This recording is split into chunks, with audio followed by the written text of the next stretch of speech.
Hello and welcome to Aberon's Armorial. Today we're going to start a new series of videos called Blazonry 101. This first one is going to be an overview and a practice. The overview half of this is just explaining what Blazonry is. Blazonry is the science, it's the writing behind the arms. If you want more information, a general overview of how Blazonry works, I would go back and watch my first video on Blazonry. If you haven't seen it also, there will be a link in the description, and there is a playlist entitled Blazonry. So that's where I'm going to put all of these videos. This video, unlike the other one, which actually explains the ins and outs of it and how everything works, and as well as the heraldic tinctures, ordinary, subordinaries, charges, etc. This is going to be practice. These videos are only going to be practice. So I will display a shield. I'll give it a few minutes, a couple seconds to think about what it's going to be. And then from there, you will have to determine what the blazon is. So I'm going to begin this now. So this is going to be our first shield. And if you would like, you can blazon it. If you need a book to follow along with, I suggest Simple Heraldry by Stephen Fryer or Heraldic Design by Heather Child. So I'm going to put a few seconds on the timer, and then I'm going to say stop, and then I'm going to move to the next one. So here we go.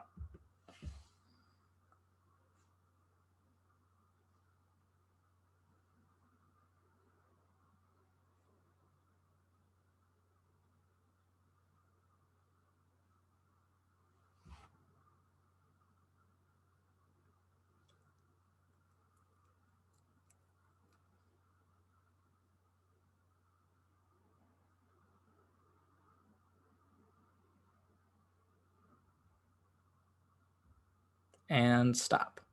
Now, to reveal the answer, this one is, of course, Azure, a saltire argent, or argent, however you want to pronounce it, but that is the blazon. So I think we understand this. I think we're going to move on to the next one.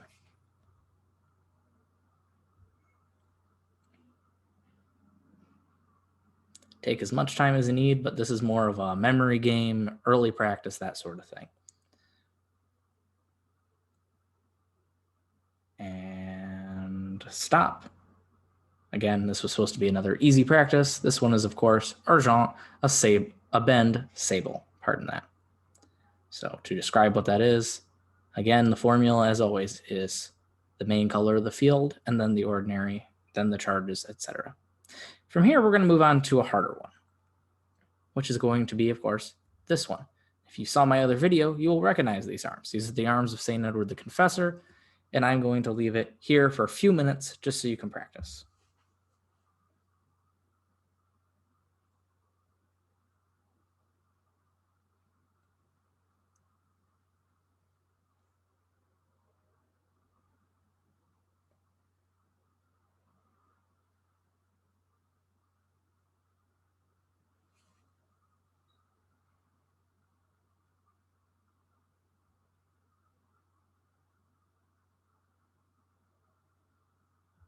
And stop. Now we move on to the next, which is going to be the answer for this one. And this one is, of course, Azure, a cross flory between 5 martlets, or. Now, I'm going to use this moment to talk about actually naming the tinctures and of charges and other things on the shield. So in the description, in the blazon of a coat of arms, you have to be specific. So you could just simply say a blue field or azure, a cross between 5 birds, or. But that doesn't always work. So in heraldry, we have specific terms for different things. If you just put azure, a cross between 5 birds, or, it could be varied based on the herald, whoever is going to do it, because azure across just means a blue field with a gold cross, as in the ordinary across. If we put that this is a cross flory, we know the specific style of cross, and saying that it's between things tells us, one, that it doesn't go all the way to the edges. It's not the ordinary of a cross, but it is a specific kind of cross between a specific animal, a specific charge, in this case, martlets, which is a type of heraldic bird, very much like a sparrow or a swallow, something small like that, or a finch, without feet. So we know that it is azure across flory between 5 martlets, or. Now, you might be wondering why we didn't blazon the cross and the birds both or. Well, we did. So sometimes you can leave a gap because if the two things or the things following in succession are both going to be the same, you can say or you could say all or to say that they're all of that color. Or how you can often say all within or all blank. So you can use that as a blazonry term as well. And there's going to be a couple of those where I explain where you can do a couple of things showing different endings to a blazon. This is our next one. These are the arms of McFarlane. I'm going to leave it up for a few seconds because you're probably going to have to look and see what that line is called. And I'm going to start the timer now.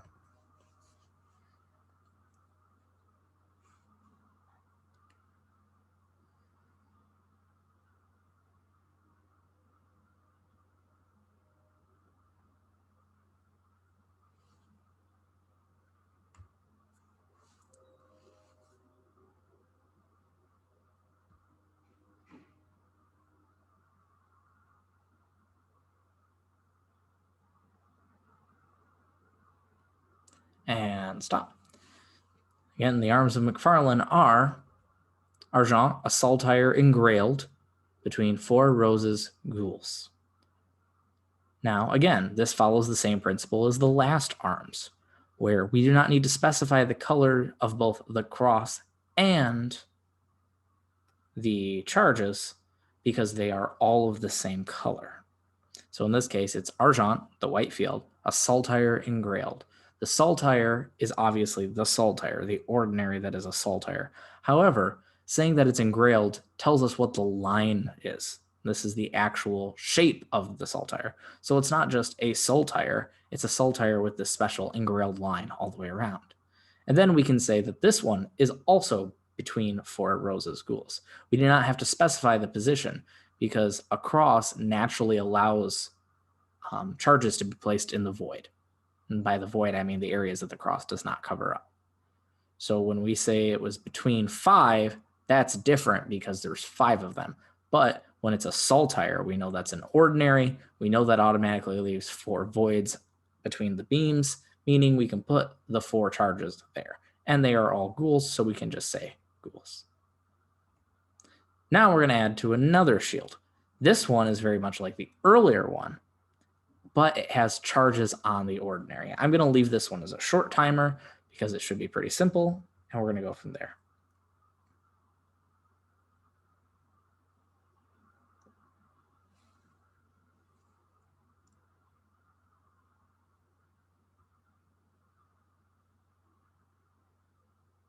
And stop. All right. Now, one thing I'm going to say before I reveal the blazon. If you don't know what an item is, it's okay. If you find a dictionary, that's good. But guess the best. These are belt buckles. These are just called buckles usually. And buckles can be described many ways in heraldry. But as you can see, it's very much like that earlier arms that we did, where it is argent et ben sable, 3 buckles argent. Now, that sounds a little clunky to me. I don't know if it sounds clunky to you. It's repeating the same word over and over again, which is shorter. However, there are other ways to say this.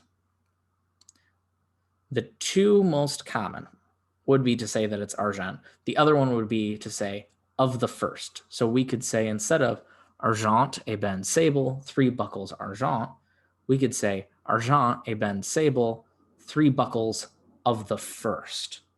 When it says of the first, it refers to the first tincture mentioned in the blazon.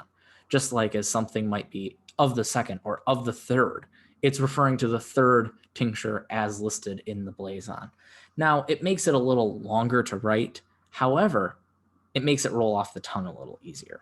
So there's that. The other thing that this could say is argent et ben sable, 3 buckles of the field, as the main field of the shield is also argent. So that's the 3 ways to do it. Thank you very much for watching. This is the end of our first Blazonry 101 practice session. If you enjoyed this, please like and subscribe. Feel free to check back on this playlist as well, or go back and watch my earlier videos if you would like to learn more about this. Thank you and have a great day.